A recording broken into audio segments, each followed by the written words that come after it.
First 6 పీతలు 50 రూపాయలకి తీసుకున్నామండి. పీతలు మాత్రం చాలా సౌకర్యంగా ఉన్నాయండి. పీతలే కాదండి, రొయ్యలు కానీ నెత్తలు కానీ అన్నీ కూడా చాలా సౌకర్యంగా ఉంటాయండి. మనకి రేట్స్ కూడా రీజనబుల్గా ఇస్తారండి, తక్కువ రేట్స్కి.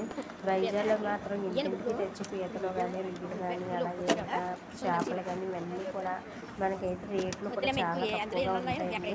అలాగే ఇవన్నీ తర్వాత కొంచెం పీతలు ఒక 15 పీతల్లాగా మళ్ళీ 70 రూపాయలకి ఇచ్చేసిందండి.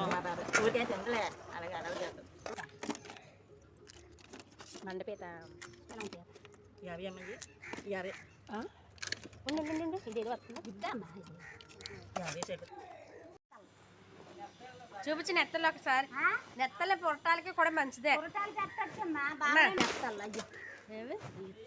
దేశవాళ్ళు నెత్తలు, చిన్న నెత్తలు బాగుంటది. అన్నం పోయి పీతలు బిల్లంగా ఉన్నాయి. పీతలు మంచి 2 సంవత్సరాలు వేసుకుంటారు అన్ని చూసాను కాబట్టి.